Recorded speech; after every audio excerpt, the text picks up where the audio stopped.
हाय बच्चों, welcome back. तो आज हम यहाँ पे डिस्कस करने वाले हैं जे एडवांस 2016 का डेफिनेट इंटीग्रेशन का question. It is definitely one of the most hated problems among the students. लेकिन आज हम यहाँ पे डिस्कस करेंगे इसका one of the most beautiful solutions, जहां पर आप अपने बुक्स में भी अगर कंपेयर करेंगे तो आपको शायद इस तरह से इसकी अंडरस्टैंडिंग डेवलप नहीं हो पाएगी, या फिर किसी दूसरे वीडियो में शायद इतनी अच्छी अंडरस्टैंडिंग डेवलप नहीं हो पाएगी जितना आप यहाँ पे इस वीडियो में देखकर कर पाएंगे।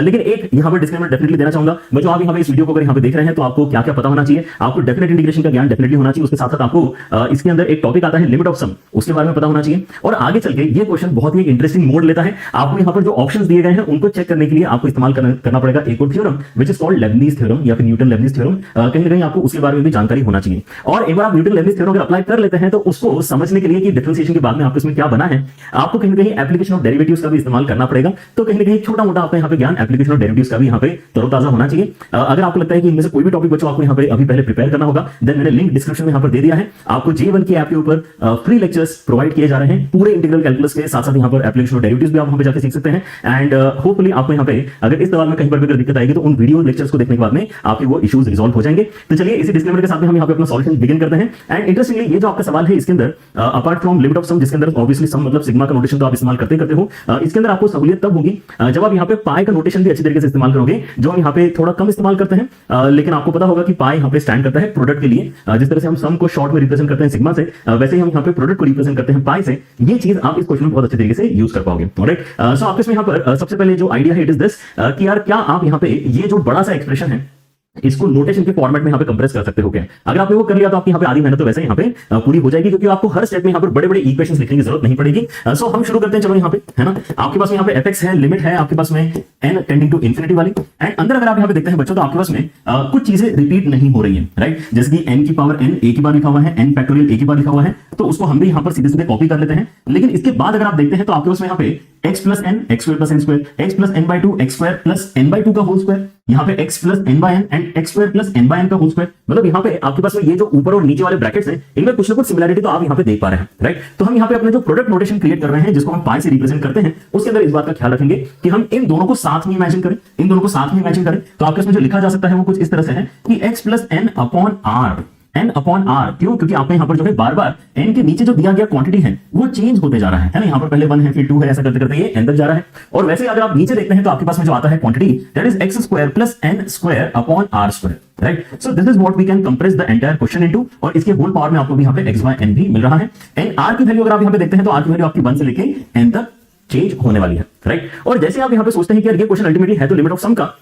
लेकिन लिमिट ऑफ सम के अंदर जो हमें यहाँ पे चाहिए होता है that is r by n not n by r, and it is r by n and not n by r। तो आपको यहाँ पर ये कहीं ना कहीं उल्टा दिखाई दे रहा है। तो यहां से हमें पता चलता है कि let us take n by r common, क्योंकि n by r अगर आप यहाँ पे कॉमन निकालेंगे तो x के साथ में फिर r by n आपका बचेगा। इसके बारे में सोचें, अगर आपको यहाँ पे पहली बार में इसको पकड़ने में दिक्कत आ रही है, कोई दिक्कत नहीं, आप यहाँ पे किसी भी पॉइंट पे वीडियो को पॉज कर सकते हैं, अपने साइड से यहाँ पे कैलकुलेशंस करके देख सकते हैं। But this is the beautiful way in which you can very easily understand the solution of this particular question. मैं क्या कह रहा हूं यहाँ पर, आप ये सोच सकते हैं बच्चों कि यार क्यों ना हम ऐसा काम करें, क्यों ना हम ऐसा काम करें कि यहाँ से n by r कॉमन निकालें। अगर n by r में कॉमन निकाल रहा हूं तो इसके अंदर तो n by r नहीं था, है ना? तो आप ऐसा सोच सकते हो n by r मल्टीप्लाई भी किया, r by n मल्टीप्लाई किया, n by r तो कॉमन आ गया, तो r by n आपके पास यहाँ पर बचा है। सो x into r by n ऐसा आपके पास यहाँ पर अल्टीमेटली बचेगा, और आगे से आपके पास यहाँ पे बस 1 बचने वाला है। अगर आप नीचे देखते हैं तो यही सेम काम हम करना चाहते हैं, लेकिन इस बार हम n square by r square common निकालेंगे, मतलब n बाय r का होल स्क्वायर हम कॉमन निकालेंगे। और इसके चलते आपके इसमें क्या हो जाएगा, यहाँ पर r स्क्वायर ऊपर और n स्क्वायर नीचे आपको दिखाई देगा। सो r square x square upon n square plus 1 ultimately आपका बनेगा। एंड अब मुझे ऐसा फील हो रहा है कि मुझे इस पाई के नोटेशन को भी थोड़ा सा बड़ा कर लेना चाहिए, क्योंकि एक सिंगल पाई है प्रोडक्ट जो इस एंटायर टर्म को हम यूज कर रहे हैं रिप्रेजेंट करने के लिए। एंड r की वैल्यू हमारी जा रही है 1 से लेके n तक, ऑलराइट? इन सभी के पावर में आपको यहाँ पे x बाय n भी लिखा हुआ दिखाई दे रहा है, ऑलराइट? तो अभी हमने यहाँ पर जिस तरह से अपने एक्सप्रेशन को लिखा है, एक चीज तो हमें यहाँ पे पॉर श्योर कैंसिल होते नजर आ रही है, दैट इज बेसिकली एक n बाय r ऊपर और नीचे से हम कैंसिल कर सकते हैं, ठीक है ना? अब आप यहाँ पर सोचो कि आगे और क्या कैंसिल होने वाला है, बहुत ही इंटरेस्टिंग चीज आपकी कैंसिल होने वाली है। आप यहाँ पर सोचो ये जो n बाय r है, ठीक है ना, इसके ऊपर प्रोडक्ट यहाँ पर अगर मैं लगाता हूं तो क्या होगा, 1 से लेके n तक अगर मैं यहाँ पे वैल्यू चेंज कर रहा हूं तो नीचे आप सोचो पहले 1 आएगा फिर 2 आएगा फिर 3 आएगा, ऐसे करते करते n तक जाएगा, ठीक है ना? तो 1 से लेके n तक का प्रोडक्ट, पाई मतलब प्रोडक्ट, 1 से लेके n तक का प्रोडक्ट ये तो n फैक्टोरियल ही होता है। लेकिन ऊपर आपके जो क्वांटिटी है वो तो कांस्टेंट क्वांटिटी n है। अगर आप n n n n n बार बार मल्टीप्लाई करोगे तो n into n into n ये सब क्या हो जाएगा, ये n की पावर n बनेगा। मतलब जब मैं इस क्वांटिटी को बाहर निकालूंगा, सोचना सर, जब मैं इस क्वांटिटी को सिंप्लीफाई करके पाई के बाहर निकालूंगा तो क्या वो एग्जैक्टली इस क्वांटिटी के बराबर हो जाएगी? क्योंकि आप यहां पे जब इसको बाहर निकालोगे तो ये वाला जो क्वांटिटी है n अपॉन n बनेगा, और ये जो r था ये n फैक्टोरियल में आपका चेंज हुआ है, तो n की power n upon n factorial exactly आपका बचेगा। तो मैं यहां पे थोड़ी सी स्पेस सेविंग के पॉइंट ऑफ व्यू से इनको डायरेक्टली ही यहां पे कैंसिल करवा के दिखा देता हूं, ठीक है ना। तो आपके पास में अब यहां पर जो क्वेश्चन बचा है वो काफी सिंपल आपको अब फील होगा। आपके पास में यहां पर बचा अभी आया है fx is equal to limit n tending to infinity and then we have directly product वाला एक्सप्रेशन जिसके अंदर आपको xr अपॉन n प्लस 1 और नीचे क्या नजर आता है x square r square upon n square plus 1। And again मुझे लगता है कि मैंने फिर से पाई थोड़ा छोटा लिख दिया, पाई और थोड़ा बड़ा करते हैं। दिस इज नॉट द पाई जो हम यहाँ पे सर्कल के एरिया के लिए इस्तेमाल करते हैं, है ना। This is the pi notation जो प्रोडक्ट को बेसिकली यहाँ पे रिप्रेजेंट करता है, ठीक है, जहां पे आपकी r की वैल्यू 1 से लेके n तक जा रही है। Alright, and now since things are in terms of multiplication, हम यहाँ पे यूजुअल स्टेप करेंगे। हम यहाँ पे यूजुअल स्टेप जो करने वाले हैं वो क्या है कि हम दोनों साइड अब लॉग ले लेते हैं। लॉग लेने से हम यहाँ पे दो फायदे होने वाले हैं। देखो क्या क्या, अगर आप दोनों साइड लॉग लेते हैं बच्चों, ठीक है ना, तो पहली बात तो इधर यहाँ पे लॉग ऑफ एफएक्स या फिर लिखते समय ln ही लिख लेते हैं। ln एफएक्स आपको यहाँ पर बनने वाला है, right. And right hand side में अगर आप यहाँ पे देखते हैं तो लिमिट के अंदर आपका लॉग चला जाएगा, एंड लॉग जब आप यहाँ पे लेंगे तो इस क्वांटिटी का लॉग लेने पे ये जो आपका पावर है ये नीचे उतर कर आएगा, ठीक है ना। तो x बाय n आपने नीचे उतार ली। उसके बाद में क्योंकि प्रोडक्ट में बहुत सारी चीजें लिख रही हैं, आप यहाँ पे इसको एक बार ओपन करके भी लिख सकते हैं अपने रफ में, अगर आपको यहाँ पे डायरेक्टली सोचने में दिक्कत आ रही है तो, है ना। क्या है यहाँ पर बेसिकली r की वैल्यू 1 डाल के एक टर्म क्रिएट हुआ, r की वैल्यू 2 डाल के दूसरा टर्म क्रिएट हुआ, r की वैल्यू 3 डाल के तीसरा टर्म क्रिएट हुआ। इस तरह से बहुत सारे टर्म्स हैं मल्टीप्लिकेशन में, है ना, पाई मतलब मल्टीप्लिकेशन में। तो आपने जब लॉग लिया तो क्या हो गया, लॉग ऑफ पहला टर्म दूसरा टर्म तीसरा टर्म, इतने बहुत सारे टर्म्स का लॉग है। तो लॉग की प्रॉपर्टी से क्या कर सकते हैं हम यहाँ पे, लॉग ऑफ पहला टर्म प्लस लॉग ऑफ दूसरा टर्म प्लस लॉग ऑफ तीसरा टर्म, है ना। तो इन जनरल हम यहाँ पर क्या बोलेंगे कि अच्छा ठीक है आपने मतलब चीजें सिग्मा में कन्वर्ट कर दी है, और ये लॉग ऑफ पहला टर्म दूसरा टर्म तीसरा टर्म मतलब आपका पैटर्न अंदर तो सेम ही रहेगा, right. So I can write it something like this, x square r square upon n square और उसके साथ में प्लस 1, राइट। एंड आपके यहाँ पे जो वैल्यू है आपका फिर से कहां से कहां तक जा रहा है, 1 से लेके n तक ही जा रहा है।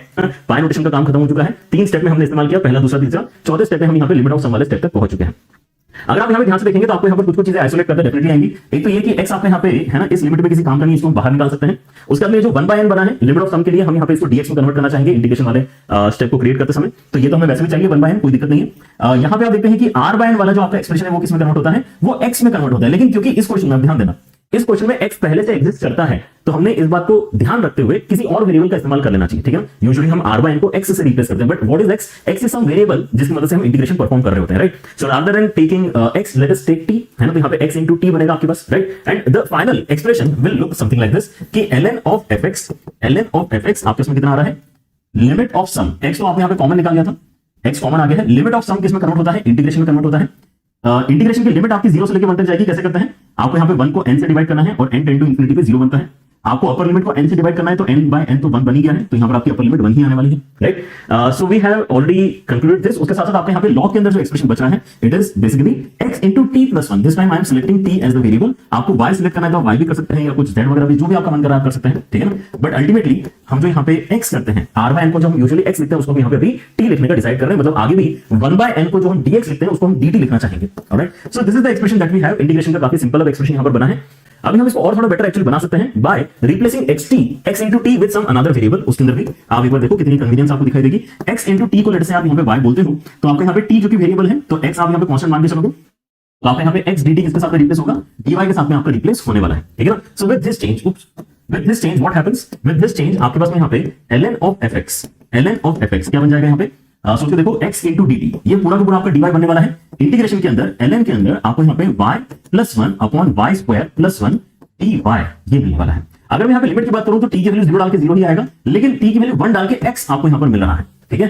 So this is the place where you will realise कि हाँ यार अब हम यहाँ पे एक्चुअली 0 से लेकर x तक लिमिट अगर देख पा रहे हैं, तो जैसे मैं यहाँ पर इनिशियली आपको हिंट दिया था, आपको कहीं ना ऑप्शन टेकिंग में लेबनिज थ्योरम का भी इस्तेमाल करना पड़ेगा, मतलब इंटीग्रेशन के डिफरेंशिएशन वाला कॉन्सेप्ट भी आपको इस्तेमाल करना पड़ेगा। But this is an achievement, मैं बता रहा हूँ, this step is an achievement. यहां तक आना बाकी अपने आप में बहुत बड़ी बात है। लेकिन आप यहाँ पे सोचो कि यार ये जो जेईई एडवांस का सवाल है ये मोस्ट हेटेड क्वेश्चन क्यों है, ये अच्छा क्यों नहीं लगता, इनफैक्ट डिस्कस करते समय भी और बच्चों को भी यहाँ पे देखते समय अच्छा क्यों नहीं लगता है, क्योंकि हम ऑलरेडी काफी मेहनत कर चुके हैं, ठीक है ना। लेकिन हमने जितनी भी मेहनत करी है अभी तक हम यहाँ पे एक भी ऑप्शन को यहाँ पे सही या गलत नहीं बोल पाएंगे।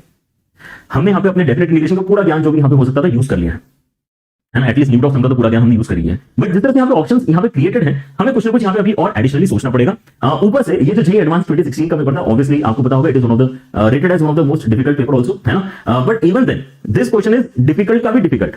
इस पेपर का सबसे डिफिकल्ट क्वेश्चन मेरे ख्याल से ये था आपका। तो उसके यहाँ पर ये एक्चुअली मोर देन वन का सवाल है। तो आपको एक एक करके सारे ही ऑप्शन चेक करने पड़ेंगे, ये इस क्वेश्चन में अगली दुविधा है। ऑलराइट, सो अगर मैं यहाँ पे अब देखता हूँ कि यार मैं किसको टारगेट कर सकता हूँ, तो मेरे पास में यहाँ पे सबसे पहले जो है ध्यान जाता है अपने डी ऑप्शन की तरफ। डी ऑप्शन की तरफ ध्यान क्यों जाता है, क्योंकि मेरे पास में जो भी यहाँ पे एफएक्स लिखा हुआ है वो डायरेक्टली नहीं लिखा है, वो यहाँ पे लॉग के अंदर लिखा है। तो लॉग वाली क्वांटिटी को जब मैं डिफरेंशिएट करता हूँ तो क्या होता है, पहले यहाँ पे 1/fx आएगा और फिर चेन रूल से f' भी आएगा। तो f' अपॉन fx यहाँ पे डायरेक्टली बनने वाला है, ठीक है ना। इसलिए यहाँ पे सबसे ज्यादा फेवरेट ऑप्शन जो हमारा हो सकता है इट इज डी ऑप्शन, जहां पर हम f' अपॉन fx क्रिएट करके 2 और 3 डाल के चेक कर सकते हैं इसको, ठीक है ना। So that is where our differentiation of integration मतलब Newton Leibniz theorem comes in. आप यहाँ पे जब डिफरेंशिएशन परफॉर्म करेंगे तो क्या होगा, आपके पास में यहाँ पे डिफरेंशिएशन करके f' अपॉन fx बनने वाला है, राइट। एंड अगर आप यहाँ पे राइट हैंड साइड में देखते हैं तो यहाँ पर सीधे सीधे आपका लेबनिज थ्योरम लग रहा है, मतलब यहाँ पे x है ना वेरिएबल की जगह सब्स्टिट्यूट हो जाएगा, तो ये लॉग के अंदर आपको क्या मिल रहा है x + 1 upon x square plus, right. And now let us think of it कि यार आपका ए ऑप्शन हम कैसे अब सोच पाएंगे। ए ऑप्शन के लिए हमें क्या करना है, sorry A option D option, D option के साथ में हम यहाँ पे ऑप्शन चेकिंग पहले स्टार्ट करना चाहते हैं, ठीक है ना। सो डी ऑप्शन के अंदर अगर आप यहाँ पे नोटिस करोगे तो आपको क्या मिल रहा है यहाँ पे f' अपॉन f3 और f' अपॉन f2, मतलब इस एक्सप्रेशन में हमें यहाँ पे एक बार x = 2 डालना है, मतलब हमारे पास में f' अपॉन f2 बनेगा और उसकी वैल्यू कितनी आ जाएगी, ln के अंदर यहाँ पे 3 अपॉन 5 आ जाएगी। अगर मैं फर्दर यहाँ पे 3 डालता हूं तो f' 3 अपॉन मुझे f3 मिल रहा है एंड इसकी वैल्यू मेरे पास में कितनी आ जाएगी, ln के अंदर 3 डाल के 4 अपॉन 10 आ जाएगी, जिसको मैं यहाँ पे सिंपलीफाई करके ln ऑफ 2/5 कह सकता हूं, right. So now if you compare this, क्योंकि हमारे पास में यहाँ पर वैल्यू ही है तो हम यहाँ पे ऑब्वियसली बता सकते हैं लॉग हमारा जो फंक्शन है नेचुरल बेस वाला वो एक इंक्रीजिंग फंक्शन है। सो इंक्रीजिंग फंक्शन में हम बड़ी वैल्यू डालेंगे तो बड़ा आंसर आएगा, ठीक है ना। मतलब ये क्लियर है कि ये जो 2 वाला आपका वैल्यू है वो एक्चुअली बड़ा है, राइट। 2 डाल के जो आपके इसमें रेशियो की वैल्यू आई है वो actually ln 3/5 I, which is the bigger value. तो हम यहाँ पे एक बार अपने ऑप्शन को चेक करते हैं, यहाँ पर इन्होंने एक्चुअली गलत दे रखा है। तो आपने यहाँ पे स्टार्ट जिस चीज से किया है ना, आपने चेक भी कर लिया लेकिन उसको आप सिलेक्ट नहीं कर सकते हैं। ये एक और बुरी बात है इस सवाल के अंदर कि हम जहां से स्टार्ट करना चाह रहे हैं वही ऑप्शन एक्चुअली गलत मिला, थोड़ा सा लग रहा है कि टाइम वेस्ट हो रहा है हमारा, है ना। तो एक डैश वाला एक्सप्रेशन फिर से यहाँ पर मुझे नजर आ रहा है, इन दोनों में तो डैश भी नहीं, मतलब ये एक्चुअल एफएक्स की बात कर रहे हैं। एक्चुअल एफएक्स के ऊपर भी हम कमेंट करना चाहेंगे, उसके पहले डेरिवेटिव के ऊपर कमेंट करके देखते हैं। सो f'2 मतलब सी ऑप्शन की अगर मैं यहाँ पे बात करना चाहूँ, ठीक है ना, तो f'2 तो मेरे पास में ऑलरेडी है, यहां से चुरा लेते हैं वैल्यू। सो f'2 क्या है आपका बेसिकली f(2) * ln ऑफ 3/5 के बराबर है, राइट। अब एक बहुत ही इंटरेस्टिंग चीज आप यहाँ पे रियलाइज कर सकते हो कि आपके यहाँ पे पूरा का पूरा fx फंक्शन ही कैसा है, एक पॉजिटिव फंक्शन है।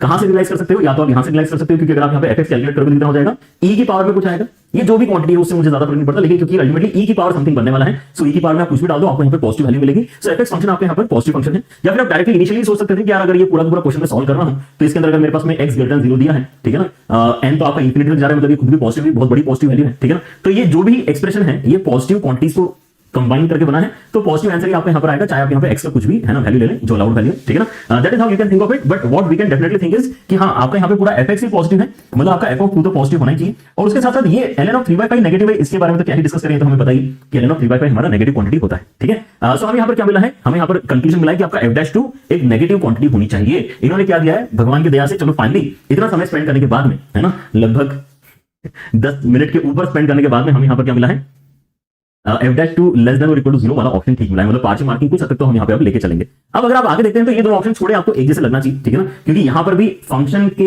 लेस देन ग्रेटर देन के ऊपर डिस्कशन चल रहा है, यहाँ पर भी फंक्शन के लेस देन ग्रेटर देन पे डिस्कशन चल रहा है। एंड इनपुट्स भी आप यहाँ पर देखो थोड़े मतलब जाने पहचाने से कि यार ये सारे के सारे फ्रैक्शनल इनपुट्स हैं। 1 भी क्या है, फ्रैक्शन का एकदम एंड पॉइंट ही है, राइट। सो आपके लिए यहाँ पर जो है फंक्शन के आउटपुट को यहाँ पर एनालाइज करने का टास्क है, right. And that can be done very easily if you have this understanding. ये भी उतना आसान नहीं है, if you have this understanding. A और बी ऑप्शन के लिए आप क्या कर सकते हो, आप ये इमेजिन कर सकते हो कि यार आपके जो पूछा गया सवाल है, अल्टीमेटली जो हम कर रहे हैं ऑप्शन चेकिंग ही कर रहे हैं, राइट। अगर करना ही ऑप्शन चेकिंग तो अच्छे से करते हैं ना, राइट। आप ये बोल सकते हो कि देखो मेरे पास में यहाँ पे जो भी इनपुट्स हैं डिस्कशन में वो कैसे हैं, वो कहीं ना कहीं 0 और 1 के बीच वाले ही इनपुट्स। 0 और 1 के बीच वाले इनपुट्स में एक बहुत इंटरेस्टिंग चीज होती है, और वो चीज हम क्यों कर रहे हैं, क्योंकि हमारे पास में अभी जो एक्सप्रेशन आके रुका है डेरिवेटिव वाला, वो ये एक्सप्रेशन, ठीक है ना। ये एक्सप्रेशन में आप देख सकते हो कि x और x2 यहाँ पर जो है डिस्कशन में आ रहे हैं, ठीक है ना। सो इस इंटरवल में अगर आप सोचते हो तो आपका जो x है ना बेटा, है ना, वो बड़ा रहेगा x² के कंपैरिजन में, क्योंकि फ्रैक्शन का अगर आप स्क्वायर करते हो तो और भी छोटा हो जाता है। और अगर मैं यहाँ पे 1 ऐड करूंगा दोनों में तो इनइक्वालिटी में कोई फर्क नहीं पड़ेगा, और अगर मैं x² + 1 से डिवाइड कर दूंगा तो भी यहाँ पे कोई फर्क नहीं पड़ेगा, मतलब x + 1 अपॉन x² + 1, क्योंकि पॉजिटिव क्वांटिटी में डिवाइड कर सकता हूं, this is a positive number. तो ये मुझे गारंटी मिलता है कि इस इंटरवल में क्या है गारंटी, इस इंटरवल में ये जो हमारे पास फ्रैक्शन है x + 1 अपॉन x² + 1, ये एक 1 से बड़ी क्वांटिटी है। 1 से बड़ी क्वांटिटी अगर आपकी यहाँ पर डलने वाली है इस लॉग के अंदर, तो क्या ये लॉग की वैल्यू आपकी पॉजिटिव निकलेगी, है ना। तो हम यहाँ पे इस चीज का इस्तेमाल करने वाले हैं, and let us use that blue expression. हम यहाँ पे कह सकते हैं कि f' है ये आपका fx into ln x + 1 upon x² + 1 है।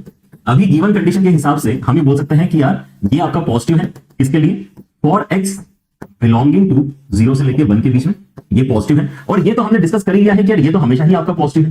तो क्या इसका मतलब f' आपका पॉजिटिव हो गया, और f' आपका इस रीजन में अगर पॉजिटिव है मतलब fx आपका एक इंक्रीजिंग फंक्शन हो गया। fx आपका अगर यहाँ पे इंक्रीजिंग फंक्शन बना है, इसका मतलब ये है कि आप छोटा इनपुट डालोगे तो छोटा आंसर आएगा, बड़ा इनपुट डालोगे तो बड़ा आंसर आएगा, ठीक है ना। तो यहाँ पर पहला ऑप्शन चेक करते हैं, बड़ा इनपुट डाल के बड़ा आंसर आना चाहिए था, तो ये गलत हो गया। एंड यहाँ पे बड़ा इनपुट डाल के बड़ा आंसर आ रहा है ना, इस ऑप्शन में, मतलब ये आपका सही ऑप्शन हो गया। And that's how you can conclude this question.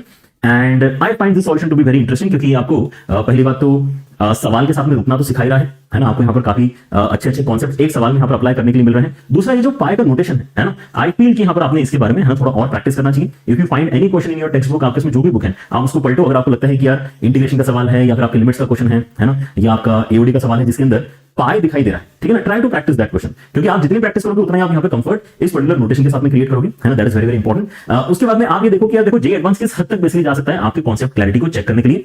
आपको यहाँ पे है ना क्या क्या करना पड़ा, आपको यहाँ पर पहले लिमिट ऑफ सम अच्छे तरीके से सॉल्व करना पड़ा, फिर आपको यहाँ पर इसको कन्वर्ट करके लेबनिज थ्योरम अप्लाई करना पड़ा। लेबनिज थ्योरम अप्लाई करने के बाद में आपको यहाँ पर अभी भी एओडी वगैरह की बात करनी पड़ रही है, ठीक है ना, कि यार ये बेसिकली डेरिवेटिव पॉजिटिव आ गया, तो इंक्रीजिंग फंक्शन है। So lot of concepts are test in a single question and that's what makes J advance what it is today, ठीक है। ऑलराइट, सो मुझे लगता है कि आपको यहाँ पर एक अच्छा लर्निंग यहाँ पर मिला है इस पर्टिकुलर क्वेश्चन से। आपके लिए जैसे यहाँ पर मैंने बोला था, डिस्क्रिप्शन में मैंने यहाँ पर लिंक दे दिया है to learn the entire integral calculus on JE1 app. आपको यहाँ पर कोई भी जो है फीस नहीं देनी है, इट इज एंटायरली फ्री। आपके लिए हमने यहाँ पर उसको क्रिएट किया है, so make sure that you follow that and आपकी लर्निंग कैसे रही आप यहाँ पे बता सकते हैं। साथ ही साथ आपको अगर लगता है कि ऐसे कोई आपके यहाँ पे परेशान करने वाले क्वेश्चन है ना, तो आप यहाँ पे लिंक सॉरी आप यहाँ पे कमेंट सेक्शन में उसको यहाँ पर बता सकते हैं। साथ ही साथ बच्चों आपको यहाँ पर बताना चाहूंगा JE1 की ऐप के ऊपर और क्या इंटरेस्टिंग चीजें चल रही है। आपको यहाँ पर पूरा का पूरा PYQ खजाना हमने ओपन कर दिया है। साथ ही साथ यहाँ पर जो फ्री रिसोर्सेस वाला सेक्शन है उसके अंदर आप जाके और भी बहुत सारी चीजें फ्री में सीख सकते हैं। तो JE1 की ऐप आप सभी के पास में होना चाहिए। And one very very important announcement, JMPP one of the most loved and followed test series of JEE is right here. आप यहाँ पे इसको ज्वाइन कर सकते हैं, जिसके अंदर इस बार हमने मचा दिया है। इस बार हमने अलॉन्ग विद 20 प्रिडिक्टर पेपर्स, जो यहाँ पे हमारे ट्रेडमार्क है एक तरीके से, क्योंकि हमारी टीम ने यहाँ पर जो है इस नाम से टेस्ट सीरीज स्टार्ट करी थी, जो अभी यहाँ पे कई सारे लोग बेसिकली जो है कॉपी कर रहे हैं। But we are very proud कि हम यहाँ पे जो चीज लॉन्च करे थे कई साल पहले, अब यहाँ पे लोग उस नाम में इंटरेस्ट दिखा रहे हैं, right. So we are basically giving you 20 amazing JEE predictor papers. उसके साथ लेकिन हमने यहाँ पर आपको इस बार प्रैक्टिस टेस्ट भी इमेंस यहाँ पर प्रोवाइड कर दिए हैं, ताकि आपको कहीं पर भी अगर जरूरत पड़ती है कि यार मैंने ये चैप्टर सॉल्व कर लिया है, मैंने ये चैप्टर बेसिकली प्रैक्टिस कर लिया, मुझे यहाँ पे इसकी एक बार टेस्ट देके देखना चाहिए, ठीक है ना, तो वो यहाँ पर बेसिकली आपके लिए ओपन हो चुका है। इसको जाके एक्सप्लोर डेफिनेटली सारे बच्चों ने करना चाहिए and this is available at a very very affordable price. So आप अपनी JEE1 की टीम के साथ में ये तो गारंटी ले ही सकते हैं कि यार आपको जो रिसोर्सेस मिलेंगे वो यहाँ पे क्वालिटी रिसोर्सेस मिलेंगे, जिस मदद से आप यहाँ पे अमेजिंग रिजल्ट्स डेवलप कर सकते हैं। लेकिन उसके साथ साथ आप एक और चीज की गारंटी ले सकते हैं, which is affordability, right. Everything that we are providing and everything that we are doing is with this mission कि आपको यहाँ पे क्वालिटी एंड अफोर्डेबल एजुकेशन हम कैसे प्रोवाइड कर सकते हैं, ठीक है। आई होप आपको यहाँ पर सॉल्यूशन देख के अच्छा लगा होगा। Make sure to stay connected on the YouTube channel as well as on the JE1 app. Take care everyone, bye bye.